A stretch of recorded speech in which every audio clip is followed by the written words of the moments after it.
or your own contribution of insight or perspective that might be helpful to anybody else.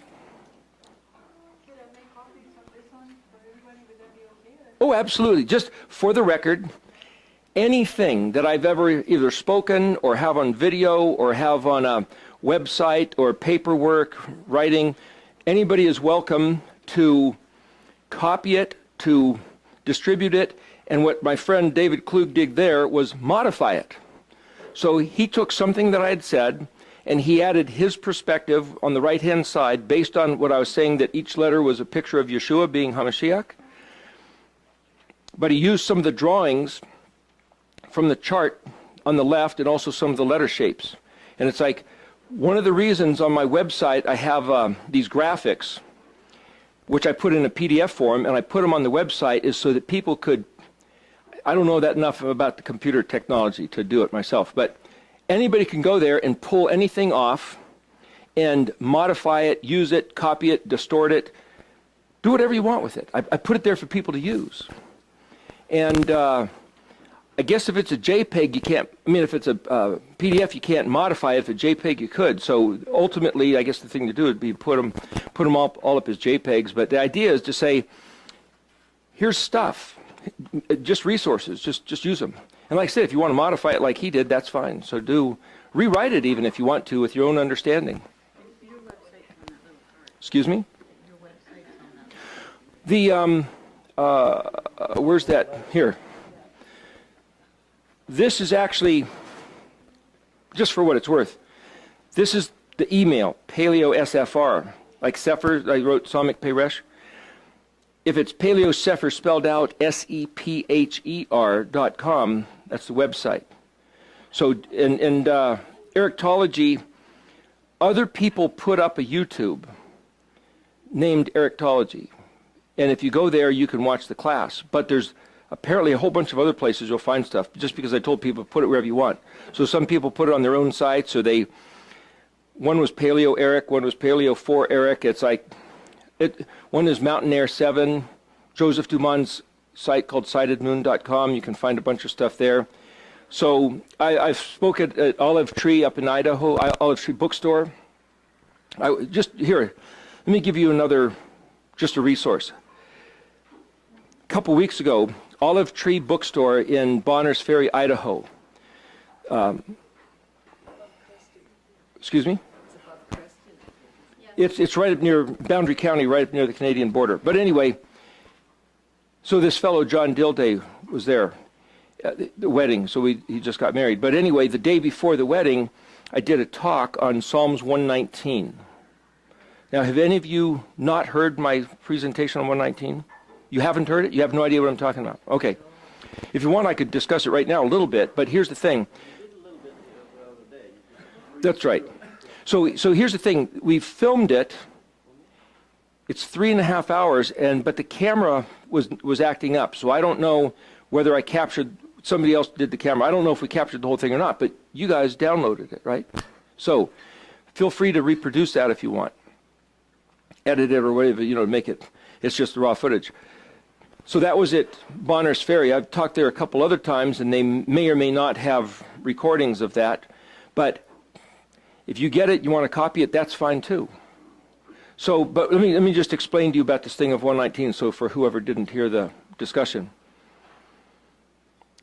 There's some places in Scripture where David, or in Proverbs it would have been Solomon probably, they take the alphabetic sequence and they then use it as a pattern, like the Psalmic, the backbone with the ribs, as a model of progressive thinking.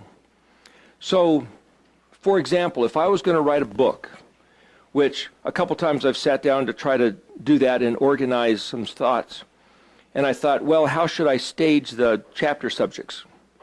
Copy the alphabet, or copy the Mishkan pattern. Because after all, that's his organized patterning, staging. So if I do it according to that, then I'm already just riding on the current, right? Well, what does that mean? Well, if Aleph is this plan, so for what it's worth, in gray, that's what this is. Aleph is a strategy, bet's a basic object, Gimel's an action, Dalet's comparison. That's what this line in gray. It's also here. Omnipotent, eternal, other side of a creation event, project outside of self, liaison, place of birth, in the black. So there's different ways to read this where I address that, just for what it's worth. But it's a staging. As I said the other day through the first 7 letters, you have an idea, then you have an object. You set the object in motion. Once it's in motion, you have to decide where it's going to go. You make a suggestion, you make a connection, and then you decide when it stops. That's Aleph through Zion, or A, B, C, D, E, F, G. That's what that means. And then there's other ways to take that. So in organizing it like that, you're actually synchronizing what you're about to write with the way the entire universe is synchronized. So then you look at a place like Proverbs 31, where it's the fabled Proverbs 31 woman, right? And if you look real close in the Hebrew, it's staged according to the 22 alphabet letters. So the first verse, talking about the Proverbs 31 woman, starts with the letter Aleph. The next verse starts with the letter Bet. Gimel, so there's 22 verses, each one keyed to that letter. And there's other Psalms and other verses throughout, especially Psalms and Proverbs, where they do that. And maybe even Ecclesiastes. I'm not sure off the top of my head. But the point is, you might say the quintessential place where that's done is Psalms 119. Some English Bibles don't show you this. Some English Bibles simply say, here's section Aleph, here's section Bet, here's section Gimel. There happens to be 8 verses in each section. This is the topic that's on the recording at Bonner's Ferry, just so you know. So, excuse me? Bonner's Ferry. That's the one that I gave it to Richard, and you guys are welcome to have copies of it. It's a 3.5-hour talk, so I'm not going to do the whole thing right now. But I'm just going to tell you why I was looking at it in Psalms 119. So if you read Psalms 119, David is basically saying, this stuff is so cool. I'm so thrilled to know about Yahweh's Torah, his instructions. They give me this aspect of leverage over my adversaries, and it gives me this hope and this confidence. And if you read through the Pashat, the surface level of Psalm 119, there's a lot of stuff there, and it's worthy of study, and it's all this level of what did David say? Okay. Then you look at the Remez, the allegorical level. Are these pictures? Are these like parable stories of what David is saying? Sure. You look at the Drash, okay, deeper stuff. What is he? You can say, oh, this is a picture type of the Messiah. That's what David was talking about. Or the Torah represents this or that or the other thing. What's the Sod level? I don't know. We could guess something. Okay. But then you go to Psalms 119, verse 18, and David says, rather than, oh, this is a wonderful thing, look what it does, he's now requesting, and he says, please, open my eyes, Elohim, so that I may perceive the wonders. And that word wonder, well, it's spelled Nun, Pei, Lamed, Aleph, Vav, Tav. This is an N, F, right? It's an F, a P, or a P, H, L, A, O, or U, and T. Nephlaut. But this is Pele, as in Osei Phele, right? Wonderful, marvelous. And this is Paleo. So it's Nun, Paleo, and then the letter Tav. This letter Nun as a prefix remember, is like this lightning bolt, where it's like turning on a light switch, or empowering, or sending down energy from above and making something light up. This is the sign of the covenant, or future tense, past tense. So he's saying, please do this as a future thing, which is to say, David, when he's writing verse 18, he doesn't know what he's asking for yet. He's saying, please, will you open my eyes to this other level?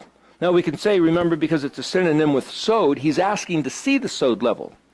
which means he knows the surface level. He knows that the story in Genesis is the Garden of Eden, Noah's flood, Abraham, Isaac, Jacob, and the 12 tribes. He knows that. So what's he asking? He knows Moses and the Exodus, surface level. He knows allegorical, that it has to do with these teaching of the way of the covenant and success and blessing and cursing, because he's talking in Psalms 119 all through there.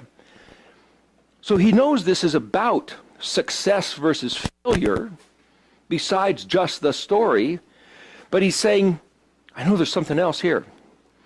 I can't quite put my finger on it because you hold the mysteries. And so earlier, before when we were saying, what did Daniel hide and seal? And it was someone sitting here said, oh, only the Ruach can open that up.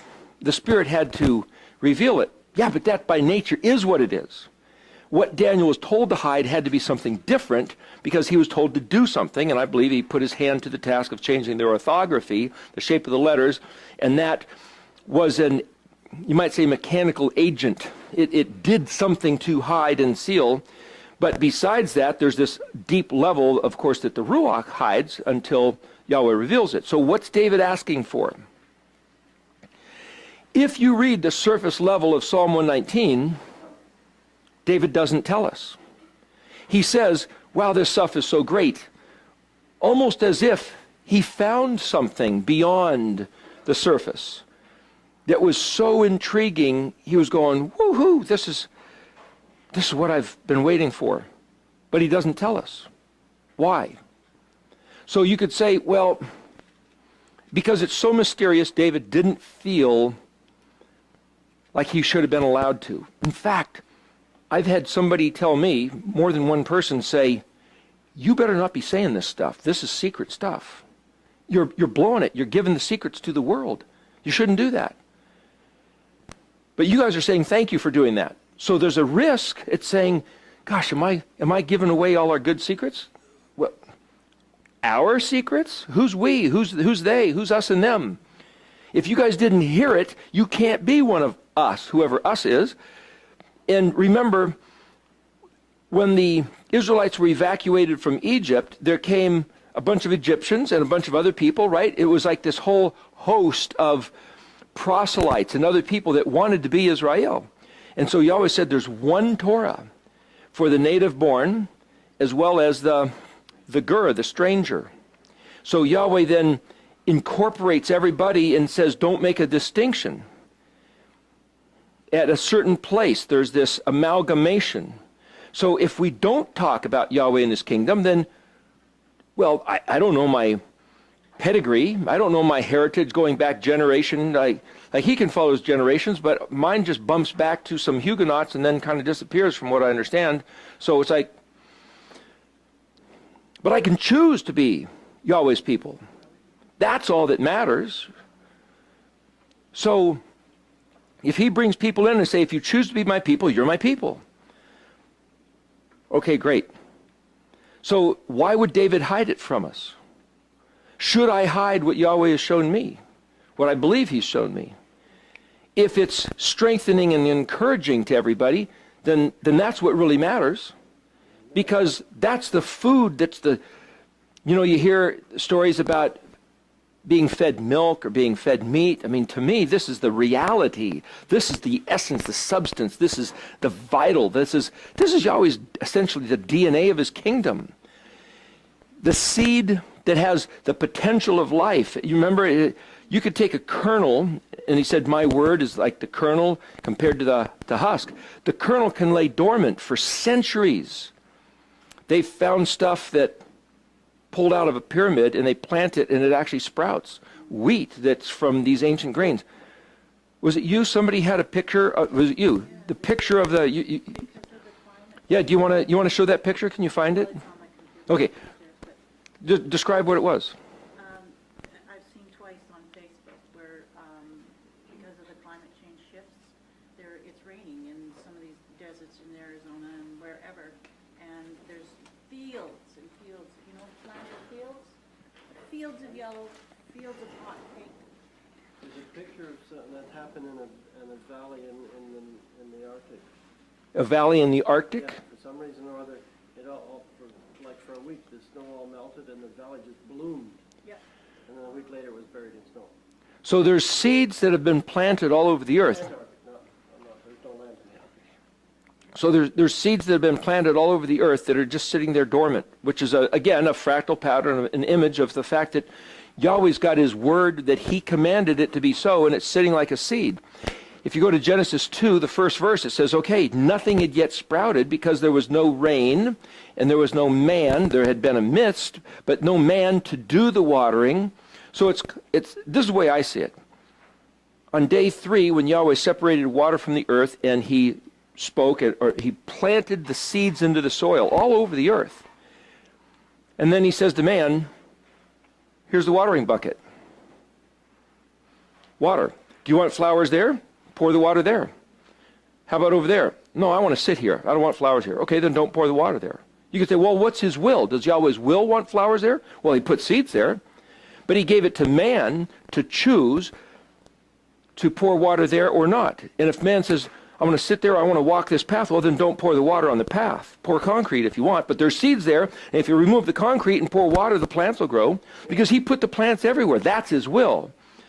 So you could say the same thing is if you plug into a garden hose, because it's not just a limited container like a watering bucket, it's a garden hose, an ever-flowing stream of his provision of this water, but you get to aim the garden hose. You're not the guy who determines the pressure or the fact that the water does his job. You just gets to aim it. So that's what prayer is. That's what speaking his words are. You're aiming the water hose to cause those seeds to bloom. And the fact that you can see these pictures, dormant in the desert for centuries, and it'll still come back to life. Israel is packed full of seeds. All he has to do is shift the climate, and the whole thing will burst into bloom. It's not a wrecked place. It's just dormant. So too the seed of his word that's in us, because every one of our cells knows where it's supposed to be. And the reason why Brenda does this stuff with the oils is because it's a matter of frequency. When frequencies engage with the twisted frequency of our cells, the twist goes back straight according to the frequency in the oil. The same thing with music and sound and solfeggio tones. With playing music keyed to the solfeggio tones, it's supposed to realign the vibration, the hum of the cells, and the way they engage with each other. So it's both personal and sociological, and which changes our mind, which changes our being, which changes our strength, which is why she can touch something here, put a drop of oil, it's like, okay, your back is straight. How did that happen? Because it's messages. It's gimmeling between the brain, the sacrum, up and down the spinal cord, and all the other things just respond to the alignment. So you get the proper bass tone, as it were, and all the other things adjust to it. So for example, if you go into a room with guitars hanging all over the wall, if they're all keyed alike, you can play this notes on this guitar and the other ones are all start humming with the same resonance. It's sympathetic resonance. It's pretty interesting. This Shoshana Harari has your lights on that thing. Shoshana Harari plays the harp she has a Jerusalem harp shop. That's a whole other story. Husband. Oh, they'll all start swinging with each other? Oh, I didn't realize that. Wow. How do clocks do that? Do they hear each other ticking? Wow. That almost seems like impossible because it's just this mechanical thing. Yeah? When we were in Switzerland, we went into a shop where they first started to make cuckoo clocks a long time ago. And there must have been 3,000 cuckoo clocks, plastered from ceiling to floor, wall to wall, up and down. And they were all doing it. Perfect. Perfect, yeah. Man.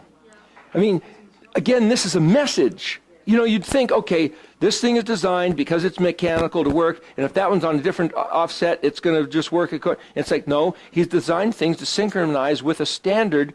So people who congregate together, this is why if you don't fit in with a certain church and a certain fellowship, they're going to throw you out. You come in there, start talking about Dawn or start talking about the Moedim, they're going to throw you out because you're going to throw all their little cuckoo clocks off. It's even more in-depth than that. I'm now looking for a suitcase. I work in an office building with hundreds and hundreds of people, and I can tell by the problems in the washroom when the women are on their cycle, because after they've been working, the women on the same floor go in a cycle at the same time. I know that because I'm the one that gets to fish them out. So I don't know if you heard what he's saying, but women's menstrual cycles, they all start lining up when they're in this, like, working on the same office floor, or they working in the same congregation or in the same family. But so Yahweh designed it that way. All I'm trying to say about that, excuse me? Oh, is it really? See, he set up these systems, and when we notice these things, every one of them points us back to him and says, I know there's other mysteries. Will you please open my eyes that I may perceive the wonders that are in your Torah? Because the same systemic mysteries that function as this mechanics on the one hand, flow on the other hand. It's both. And there's words in Hebrew that speak of both. He's a mechanic. It's like, if you don't like one thing, take a bigger wrench. Tweak it, but Yahweh's going to bring it back because, you can be walking around like this. You might think you're straight. I've had people look at me before and say, man, you must feel bad. No, I feel like perfect. No, but you're standing like this, but you think you're standing like this. Brenda can see it. The other lady I know can see it. By going back to the Hebrew, what I believe I see is that we'll all get straightened out. That's what I was saying. The words shafa, shin, pei, hey, cure from lunacy, restore to health. I really, really, truly believe that if we start, who's we? How many? But if we speak Hebrew with the right heart, it will affect the physical molecules of the universe, because everything is energy, everything is movement, vibration, frequency, and everything is electrons and protons, and the relationship between those two is you might say, positive, negative charge. That's everything. The only difference between that fabric, your flesh, this marker, and the light is the way the electrons and protons affect. But light and sound are identical thing. Light is 40,000 times faster than a sound wave. You slow light down and it turns into sound. You speed up sound and it turns into light. Other physicists have determined that. It's all the same stuff. So if it was all put in order by Yahweh word saying Yehi Or, he spoke that sound, the light was the light based on the sound, and so it's all the same stuff. So for us to think Hebrew is not the language as much as the message in the language. And then when we speak Hebrew, it's also the heart through the mouth. This guy, Dr. Emoto, had something to say about that. That's a whole other study. But what I'm saying is all this stuff is tied together. So literally, we can affect what's going on. Now, the Christian model it has nothing to do with us. It all has to do with him. So therefore, when you pray, maybe it affects what he's going to do. But I had an elderly man in the Presbyterian church say, our prayers do nothing. Even as a good Presbyterian, our prayers are worthless, pointless, meaningless, because he already has it all mapped out. It's all predestined. It's all pre-planned. Why do you pray? Because he said to. Is it going to change anything? No. But to show our faithfulness, we pray just because. So in other words, the only heart is obedience. It's not impacting. But if you believe that your words make an effect, if you believe your attitude makes a difference, if you believe that your amuna, your faithful, trained, educated, highly skilled, master level wielding of his words because of the concepts that he's nooned into you, that has the potential and it will affect not only your being, your health, your family, your country, and the world at large, and maybe even affect some phantom planet that's supposed to come into the proximity of the earth and throw it off its axis. Everything we say has an effect. And therefore, when Nineveh repented, and Yahweh said, okay, the ruin and the destruction of your nation won't happen. And he put it off until they spun around later, and then it's like, did they turn Yahweh's mind to destroy them? Or did their repentance actually have an effect and change the course of some meteor comet that was going to come in, asteroid, and hit them and destroy them? I mean, who knew what was going to happen? But their repentance changed something. And if we think, oh, it turned Yahweh's face, or it turned Yahweh's arm, or it turned the mechanism that he implemented, the point is, it did something if they just repented, and repented is an attitude of the heart, besides the fact they put on sackcloth ashes, even put it on the animals, and they sat down and thought, yikes. They regarded with their inner, and then you look at the New Testament, it says, the prayers of the saints don't avail anything. They just are showing God they said, the effectual, fervent prayer availeth much. I got to admit, I don't necessarily see any effect of my prayers. I don't know, speak some words, blah, blah, blah, please do this, do that. Some people see effect of their prayers. I don't necessarily see an effect in my prayer, but that doesn't mean it's not true, nor does it mean I shouldn't believe it and do it, because if I choose to believe that it's not predestined Calvinist theology, but it's actually this Hebraic thing of saying, according to your heart, speak, and it will happen, that's a different reality that if I play into, it might affect the universe, but it sets up what... it's an expression based on what I believe within myself. Because within me, I have this vertical alignment, and then the extension, well, that's the somic. It's the power pole. It acts like this receiver it's like an antenna from what Yahweh is trying to do, and if we'll receive and be like the menorah, bear fruit. You know, I mean, all these things are linked. We could go on, and as you contemplate and as you speak to one another, sometimes I found, just so you know, that you can dwell on thoughts and you can ponder and you can consider and you can draw pictures in the book, but then when you try to express them to somebody else, that's when they come alive. This menorah will sprout as you discuss it with one another. But with yourself, you can only put it together, and it's in the teaching. A lot of teachers have said it's in the teaching that they learn more than they're even talking about. Okay, there's 3 or 4 hands, so. Prayer, one of the definitions of prayer is praise. A proclamation and praise, again, is thanksgiving, confession of sin. It means echo, resounding, reverberating, declaration, and lifting up with a consciousness of appreciation. That's the word hodu, right there. Yeah. Repeated words, repeated prayer is a direct result of why this feast is happening here today. We're in a state of My mother's prayers, Charlene's and Richard's prayers are the reason why we're here today.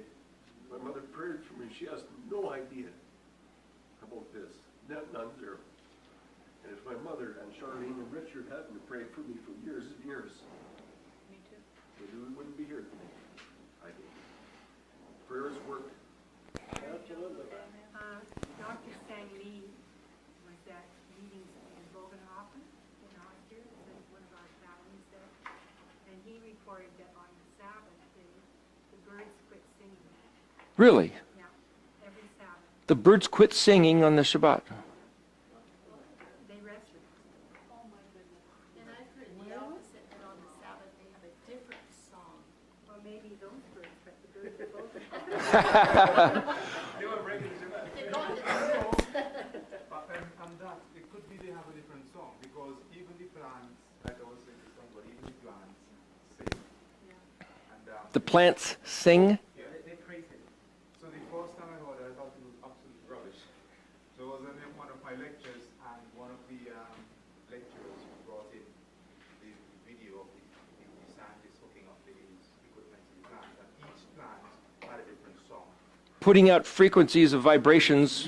Actual music, you can hear it through the instruments. Wow. And when you touch them, It changes. change song, and in the evening time also the song change. Alright? And just so you know, playing off of that, I've heard of other experiments done long time ago, decades ago, that if you walk into the room and look at a plant, it responds, and if you speak at a plant, it will respond, because they have gauges hooked up to the plant, and it puts out some kind of electromagnetic energy or whatever it is. And you could think, are plants sentient beings? Do they think? They process energy. And this other lady, this biophysicist was saying, and I don't know how they've been able to do this, but they can see that when you look in your thoughts, can travel 20,000 miles. Your thoughts they've registered thought. I don't know how they do it, but they can tell when you're looking. Looking is not just a receiving, but somehow there's an energy projection. We don't even know how this place works. These are all just indicators that it works beyond our wildest imagination. Anyway, that was just a contribution to what you said. What I wanted to say is, the ammonia for me is the great thing, because everything is information. When we eat food, is information. It has a signal that tells the body what to do. It goes down there. Everything is information. The ammonia is information. But when I really look at it, I understand now, because with the Aleph Beit, when you really look at it, the Aleph Beit is really one. It's the Aleph, like you rightly say, and then it is the expression of the Aleph. So now it's not so much it's not so much repeating things, but is the primordial thought, if I may, that you have, that will give construct to what you need to bring forth with newness and with power from the originator, from the origin, which is to say to be connected to Hashem. So for each time you may need to project or bring forth different information, depends on what the situation is. You know, if I'm making sense, and that's where the power is. It's not learning to repeat this word or learning to repeat that word. But once you have that seed, the Aleph, then everything else can come forth under different expression according to the information that needs to be. So are you suggesting that the thoughts we ponder in our mind and in our heart are projected out through what we say and have an effect on changing things because it's our Aleph? It does. They do. They do. As a matter of fact, this is also an actual experiment. I saw the thing myself where they were actually looking. A scientist was trying to see. He was experimenting with particles, and he actually observed, and now it's a known thing, that his thoughts were actually affecting how the particle he was trying to work with was behaving. Which is to say that our words and our thoughts literally creates. Who knew? The joy of Yahweh is our strength. There's something about choosing to be rejoicing in Yahweh which will cause strength. Therefore, going back to what we were talking about in the previous talks, if our enemies can convince us to be afraid and to not trust and to backbite or gossip, grouchy, or even disbelieve Yahweh's word, they've already conquered us before the battle ever starts. Yeah. I have a classic example of it because I just recently came back to the Lord, okay? And my daughter-in-law, bless her heart, has given me about chemtrails and FEMA camps and end-of-the-world scenarios, and then there's the Hadron Collider, blah, blah, blah, right? And I could feel fear building up inside me. Now I come here. I'm not afraid anymore. I'm not. All I want to do is go home and study this. And anybody, it's just like, Hallelujah. You will turn back to them. Everything they do, That's right. you will turn back. Because Yahweh, see, the balancing of scales, if I could show it like this, I mentioned this the other day, but in our world, we have a little balancing of scales to do. Okay? This is the mishpat. So we balance the scales in our life, and yet this is this is what we do in our scales, and this other set of scales, in this is the international world. And if we balance scales here, such that this gives a certain weight, it'll offset in order for Yahweh to have these other scales. So there's a verse, and I'll show you what I mean by this. There's a verse that says, I forget where it is offhand, but when mishpat is like water, zadikah like a river. Okay, what do the words mean? Well, mishpat is judgment or right ruling. So it says something about right ruling like water. Well, what does that mean? Well, I asked somebody, and they said, well, water, that's rain. It rains all over the place, so there must be right ruling all over the place. Yeah, but what does that mean? I don't know. Zadikah like a river. Well, what does that mean? Well, Zadikah is righteousness, and so righteousness flows. And in other words, if all you have is the words in English, you try to make sense of it, so you hear the Peshat level, and now you try to make the Remez, the allegorical. What are these pictures telling me? But if you think of it like this, mishpat like water. What does water do? It runs downhill, but that's because it's trying to find its own level. See, water, the letter mem is water. And if you look at Frank Seeken's book, he'll tell you that water means, the word mem means chaos. So when he shows you, this is a Frank Seeken's ism, shalom, sheen, lamed, vav, mem, and I'm not putting it down, I'm just letting you know this is one of his things. He made a little card, and I've seen people with it on their wall. Sheen is teeth in fire, so destroy, this is the word shalom.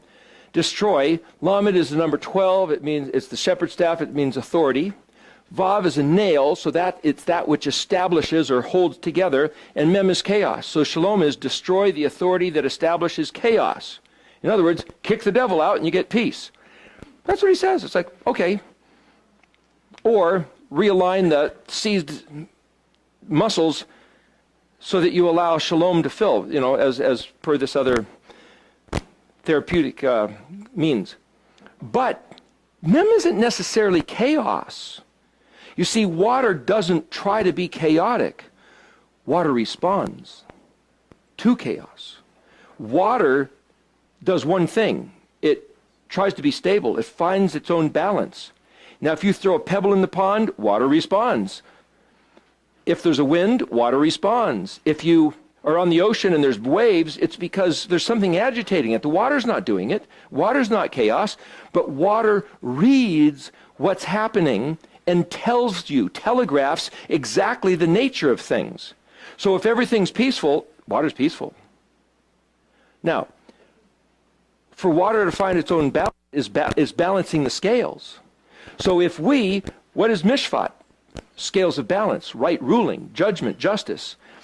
If we conduct justice in our own life, that's judgment like water, perfectly balanced. Why is righteousness like a river? Because the word zadik as righteousness is also victory, deliverance, and salvation. What does a river do? A river is water flowing downhill trying to equal the balance, which is imbalanced.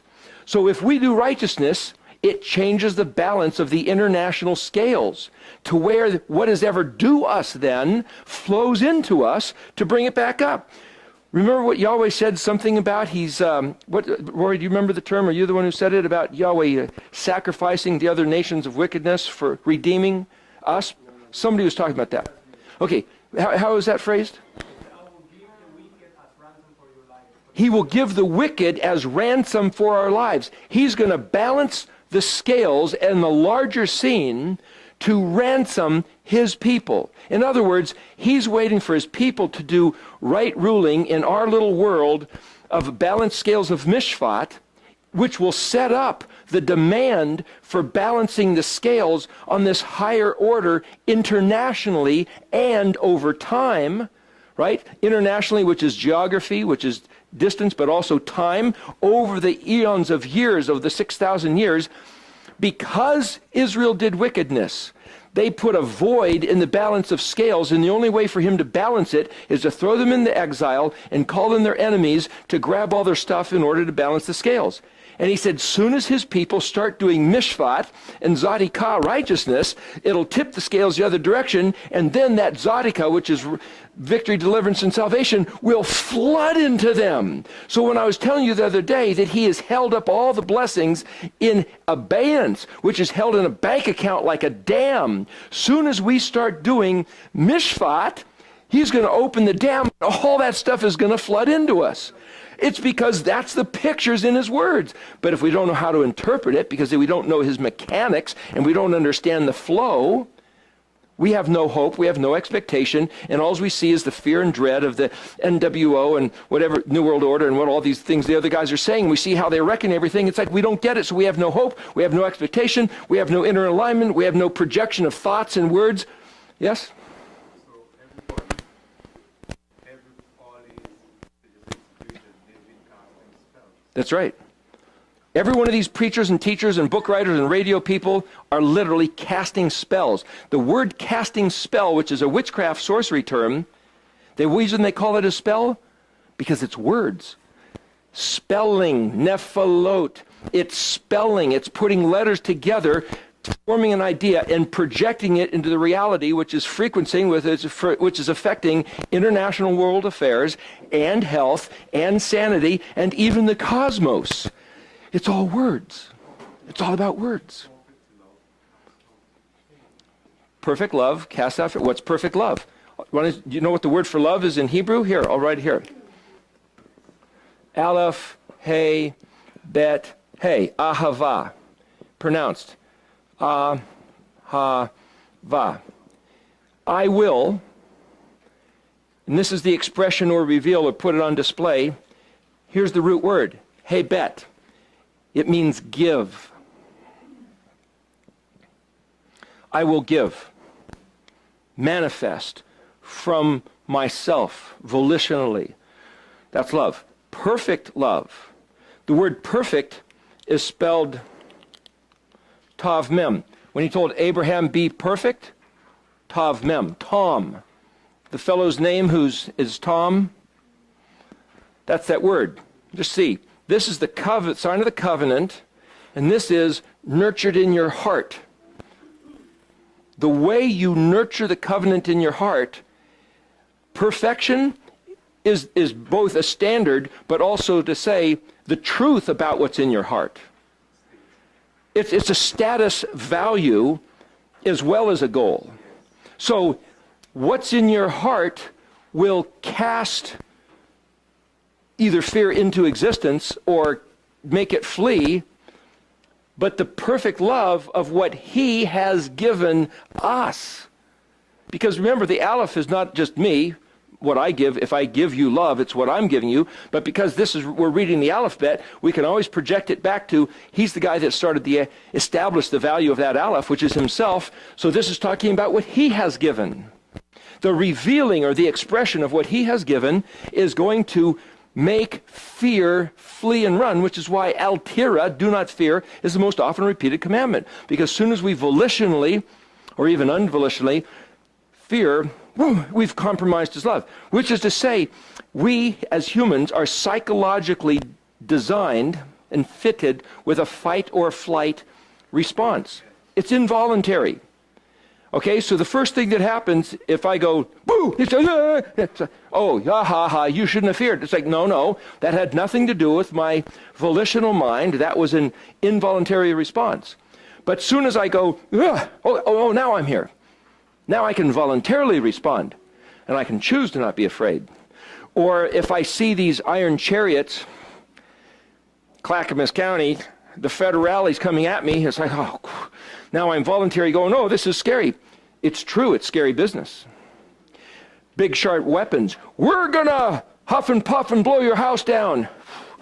I believe their words. They have been empowered, but Yahweh can also undermine their power in an instant by pulling the carpet out from under their feet, and they're all running and whoop, and they fall in their own petard, as it were, fall into the very pit that they designed for me to fall into, which David talks about in Psalm 119. Yes? You know, when soldiers are killing people, they just don't kill people to eliminate, but they also kill to strike fear in the hearts of others. But if those people don't fear, even with all their weapons and all, even if those people are not fearful for their lives, they become fearful. That's what it is in Scripture. Now imagine that. This from the voice of a fearless soldier telling you when the enemy doesn't respond in fear, suddenly you think, uh-oh, something's going on here, and you become afraid. You begin to question what you otherwise had already believed. There was a friend of mine who was on a basketball team, and of course they practiced up and okay, they're going to play the game. The other team came out before the game started, and they're going to do some warm-up drills. They bounced the ball, jumped up, threw the ball against the basket, not even making a basket. It bounced off the backboard. The other guy caught it, dribbled, bounced it, and they just did this routine. Bada boom, bada boom, bada boom. And these other guys looked at it and go, we've lost. These guys are too good. Their hearts sank, and they got wiped out in the game. They lost the game before it ever started because they saw just the practiced routine of these other guys. That's why the Harlem Globetrotters aren't allowed to play basketball in a professional game, because they're just too good. You can't beat them. We're not even going to try.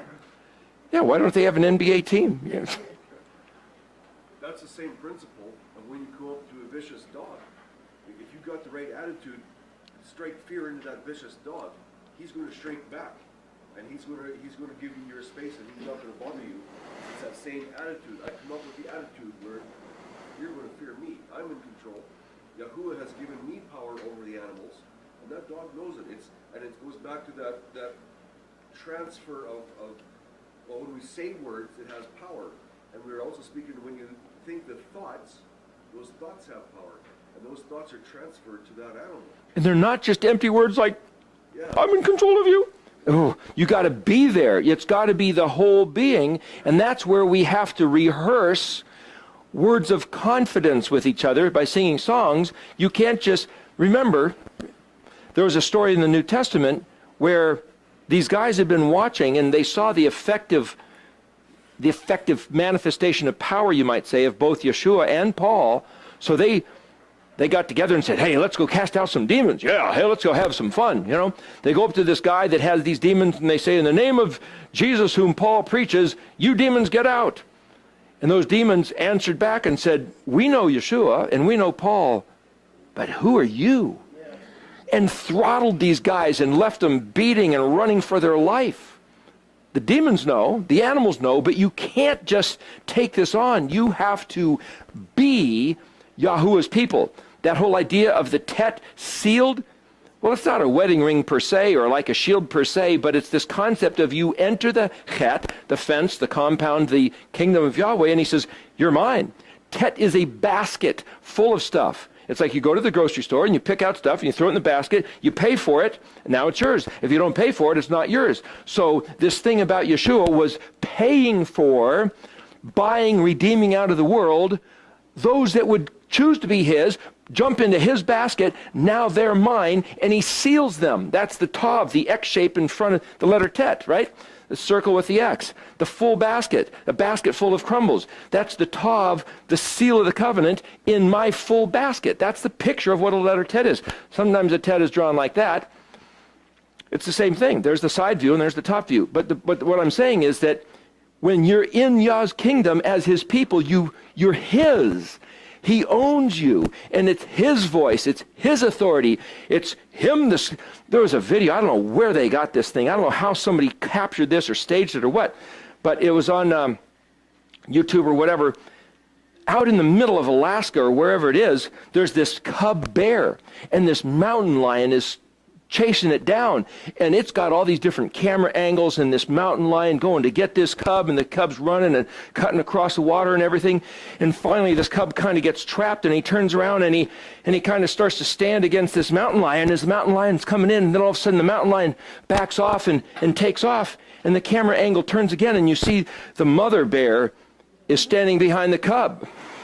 It's like, how did they get this? But that's the picture. It's like the cub didn't even know the mother was around. And that mother was, you know, and we've heard stories we talked about the other day of people that have thought they were on their own, and other people see these giant angels. I've heard many stories over the years.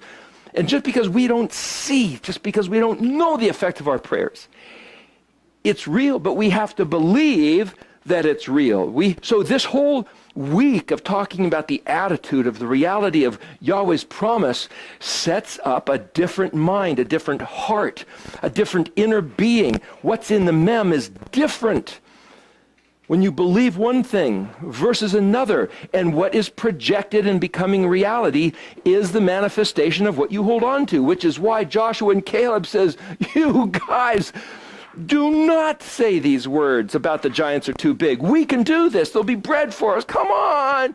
No, the whole nation turned against. It's like, oh gosh, it could have been a different story. Yes, somebody's hand. Speaking about when things come to fruition of your thoughts, and your thoughts can produce things. I remember a story my father related to me. There was a question come up in church and asked, is there black angels? And I said, it's you because you're here. This was, my father was raised in Aruba, okay, and Belize, which was British Honduras at the time. And this is why they asked, is there black angels? And my grandfather was a missionary in a far off city or village, whatever. There was a problem, and they asked for him. He couldn't go. He sent his best man there, and they had to cross over a river. And there was a high river at the time. There was a big, I forget what it was, solid hardwood that went across the river. It was slippery, and the man was walking towards it by himself. And he was thinking all the while walking there, this is danger, this is danger, this is danger. And he's praying, Yahuwah, I don't know if he said Yahuwah, I need somebody to help me. Can you hold my hand? Can you walk me across that log? When he got to the river, there was 3 logs. When he got to the river, or when he got to the logs, there was 2 big black men there to walk him across. It took both of his hands. Walked him across the log. They turned around and thanked him. They weren't there. Nobody. One log. And one more. Black angels. That comes from the thoughts. That man on his way was thinking, help me, Father, help me. That's the thoughts protruding and the power that come out of those words. Well, any of us can be on a icy road. You know, we've seen somebody ahead of us that slipped aside. And that happened to me when north of Edmonton. And my home was Bonnecourt. There was the, what do you call it, the jail or whatever, on the way out. Went past there and they were on their way, and yeah, that's what happened. And I didn't think I'd put my foot on the gas very much, but whatever I did, it caused this sudden, I was starting to turn, and I just said, "River, Lord, don't let me go in the ditch." And so I don't know, something that I went in a complete circle, and that vehicle was behind me just slipped by. Wow. I was just, it kept on going. I have to believe it. There's so many stories that I've heard over the years, even by Christians. I'm not putting down anybody that doesn't believe this. I'm not saying that Christians are going to hell if they don't keep the festivals or the Sabbath day. They're missing out on something. But I'm not going to say who's going to hell. I had an interesting experience with my son. It's kind of a flip on this, right? But he was a little boy, and he come in through the front door, and he's holding a chipmunk in his hand. And if you know anything about chipmunks, they don't let people hold them in their hands, right? And he came in and he said, "Look, Mommy," and I went, "It's gonna bite him," and that chipmunk was gone. As soon as you projected the words, As soon as, I didn't even say anything, I just went, you know, like this, right? And that chipmunk was gone. We had a terrible time getting him out from under the bookcase. But anyway, the point was, is this child came in, "Look, Mommy, look what I've got in my hands," right? I get a circle of baby skunks like that. is it Brenda? So just being a Tim's story and others, if we project those positive helps or those needs that we need, just as that can manifest in goodness, just as we addressed attitude when we first got to this camp, if you have a negative attitude, a negative view, that's going to manifest most likely physically on you as well. And I see that all the time. So sometimes when we're addressing a physical body, you have to address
was distressed about me getting involved with this other small group, leaving, you might, take your faith away. Same sort of self-development. There's not much significant. They fundamentally the same reform group as they call it. But anyway, I was very anxious to go and to have camp meeting with this group. And it was in another country, from St. Vincent to Trinidad. And because I've had a dream. And then whenever I've got a dream about creating a ship, it means I'm traveling somewhere I've never been before. So I've had this dream. I didn't know where I was going. But I didn't have the money to go to this camp meeting. And then my mom, she refused to give me any support because she didn't want me to be deceived or taken away. So then I know there was a ship that was leaving. I wasn't going by air because they didn't have money to go by air. I know there was a ship that was leaving that day that I wanted to travel. And then I just packed my bags and dressed myself, packed my bag, and I went down to the port. And on my way to the port, one of my friends said to me, "Oh, you know what? He knew I was going." He said, "Anyway, here's this pocket change. I don't have anything more.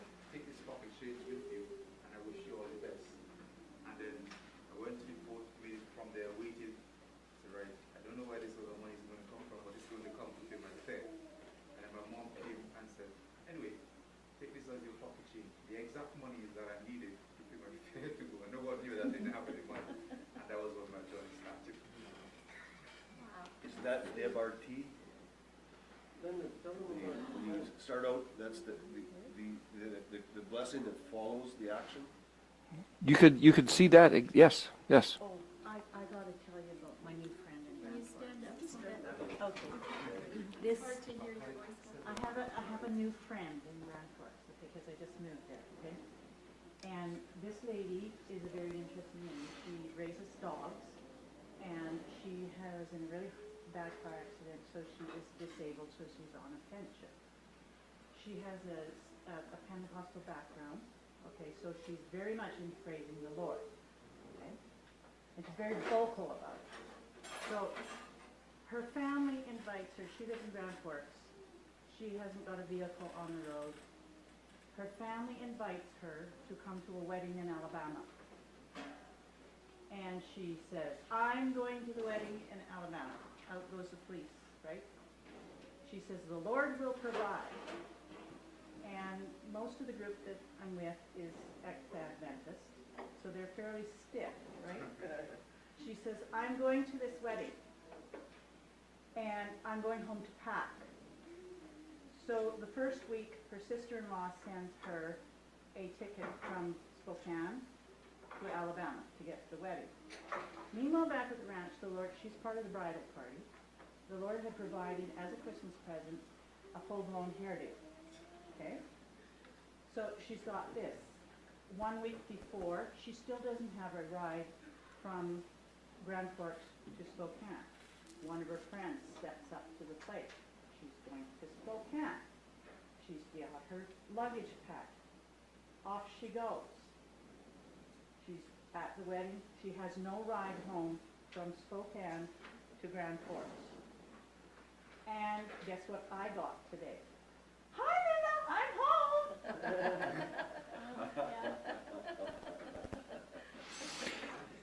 I've heard this saying, "It'll all work out." That's not true. "It'll all work out" is a belief in an overall universal flow that makes it work out. That's very different than believing that Yahuwah will engage his action to cause it to work out according to his aleph as we choose to align with his words. So just so you know, there's a difference between saying, "Oh, it'll all work out," versus putting it specifically into his hands and asking for the engagement of intervening in situations. Yeah, she said, she went to her father and she said, "I want to go to the wedding." Right. Right? So, You know. so whether or not she knows this stuff, I'm sure there's countless stories, but the thing is, it's all to take heart. It's all to remind ourselves, like I said, the onward Christian soldiers, the swords at our own throat. What are we saying? What are we swallowing? We're supposed to get to, I was going to mention 119, but go ahead. One more thing. something else too. I see he's going to give to us what we ask him. I mean, to ask for help and let me get there or give me help in this is one thing, but I think if we would ask for, give us you, give us your character. Don't let us be what you don't want us to be.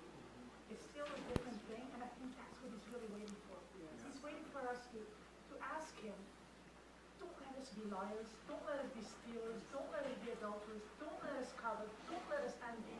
Let us be like you. Let us be like when we see another person that's in pain and we want to reach out to them. And when we feel anything else coming up within ourselves that we want to say, no, Abba, I don't want this. Get it out of me. And when I see the word Abba and love, I see, I'm waiting for you guys. Ask me to be like me. And then I'm going to give you all the rest. So that's exactly what David was saying in 119. So we got just about 10 minutes left. Let me show you what was something in Psalm 119. So David says, open my eyes that I may perceive wonders in your Torah, the Nephilim, the hidden mysteries that are so wonderful and then you figure, well, did Yahweh actually answer David's prayer in the affirmative? If he said, no way, David, I'm not showing you anything, you're all wrong, there's nothing there, then okay, whatever.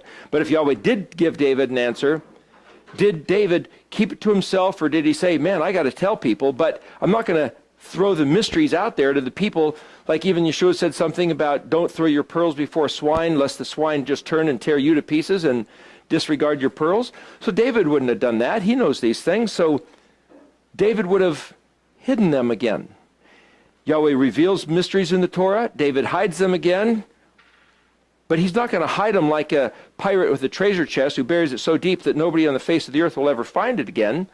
David, after all, these are treasures for his family, his heritage, his nation. So David has to hide whatever he found in a place where you can find it again later down the road. Like, hey, us today, 3,000 years after David walked the earth. Where if David received mysteries from Elohim, where would David hide them? Well, David wrote the Psalms. Let's suggest they're in the Psalms. Which psalm would you look in to find hidden mysteries that David might have revealed? Hey, why not 119? So the way 119 is formatted is in the section Aleph, there's 8 verses. Then there's a section Bet with 8 verses. The section Gimel with 8 verses. The section Dalet has 8 verses, and so forth. What does the 8 signify? Well, you could say the letter 8, the 8th letter is the letter Chet, which is a fence. And as I said before, it lines up with the Mishkan, the way I see the pattern, the Mishkan fence with the 4-colored door, and then the kuf is like this lid, so I'm saying that equals like the treasure box, right? So is there a treasure box here? And some treasure hidden in a box? Well, now, if you look in the English Bible, some of them you won't even see that they've got the letters. And I, in studying the theme of each letter, tried to read the content of each of these 8 verses to see if they were Aleph concepts and whether these were Bet concepts and Gimel concepts, and I couldn't find a direct match. So it's like, well, it's got to be something else. Now, if you don't read Hebrew, you can't go much further. But what I found was the first letter of the first word of the Aleph section starts with an Aleph. The first letter of the first word of the next verse starts with an Aleph.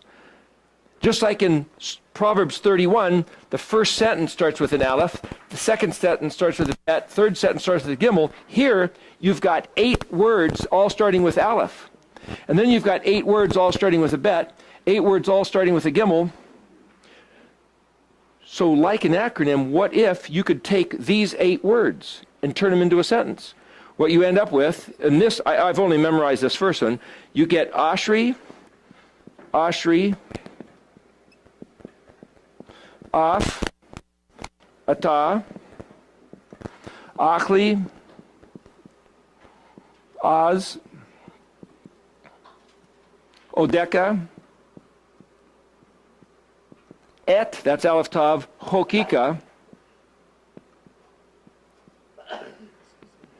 Okay, now what if David did this on purpose? I can't prove it that he did, but what if David hid this so that this was the message that he hid?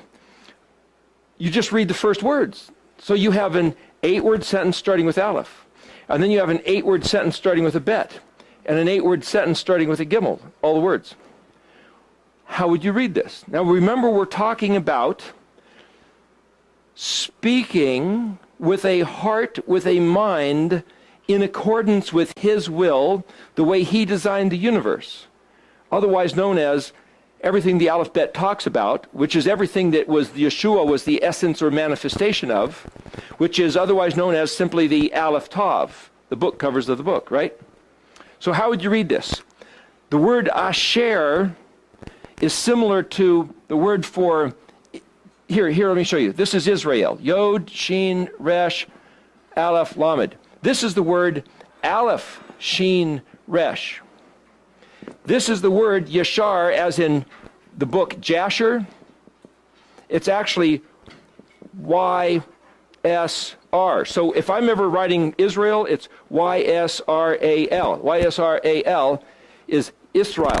I don't write it with an I and an E just because I'm trying to copy the letters. Y-S-R-A-L, Israel.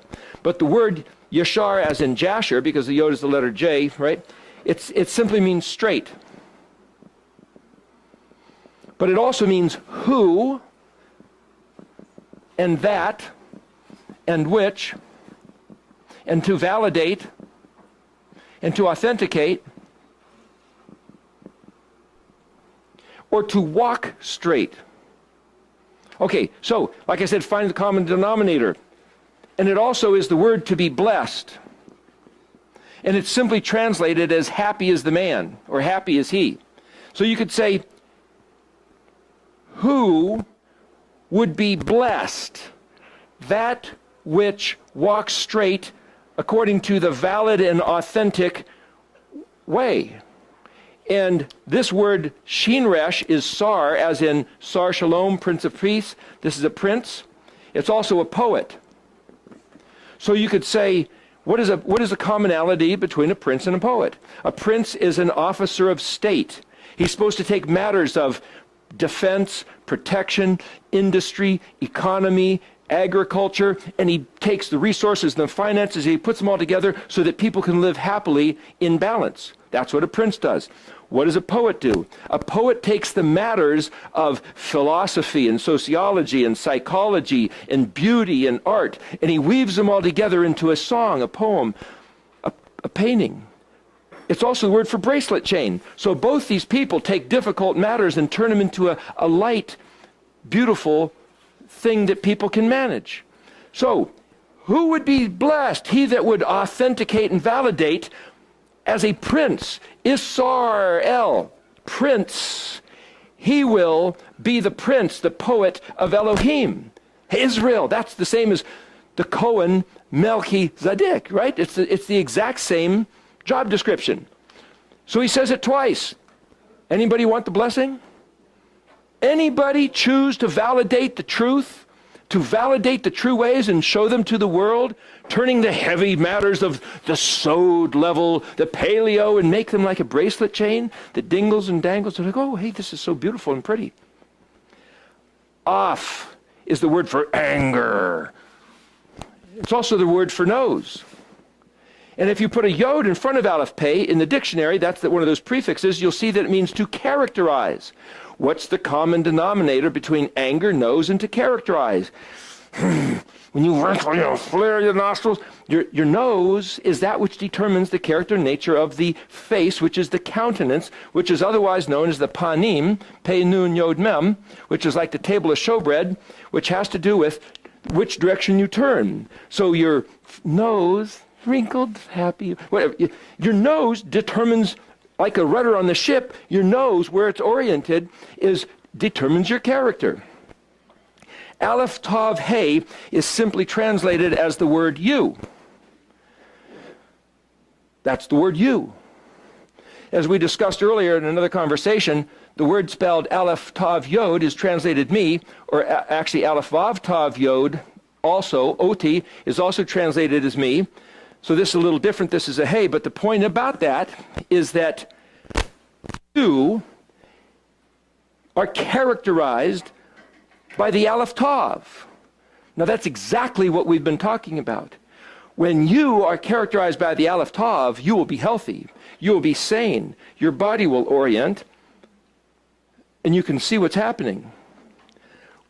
Who would be blessed and happy? Orient yourself according to the expression, the manifestation of Aleph Tav, and set your nose, the alignment. Put your nose back in whack.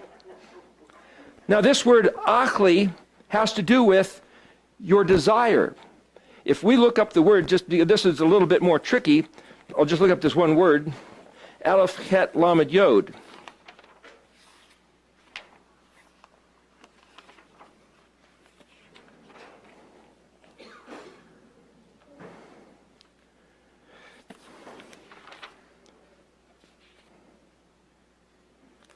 To wish. Wish.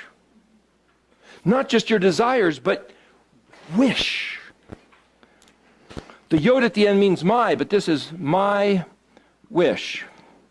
So the my might referring to the Aleph, which is, of course, Elohim, but it's also your wish. Remember he says, to whoever sets his desires on him, he will give you the desires of your heart. So you could say, oh, I love gold and silver shiny things. But he will give you the desires of your heart. So he says, hey, my word is my precious treasure. I'm going to put within you the desire for my precious treasure. He just gave you the desires of your heart. Different way to read it, right? So if he gives you the desires of your heart and it becomes your wish, I think I heard you express the wish to learn his ways. Okay, so when you decide to fix your nose, orient your rudder, turn the mast, your sails to go full committed towards his wish, such that Aleph Tav Hey, his wish becomes your wish, and you're aligned with oneness, so that you can receive this blessing. This word Aleph Zion literally means then, at that time. Instantaneously, it is so. Yehi or, let there be light, and Yehi or, light. Boom, light happens just so. That wish, boom, instant manifestation of reality at that time. Now wait a second, there's a qualifier here. This letter Kaf means your. This letter Od, Aleph, Vav, Dalet. That's an A-U-D.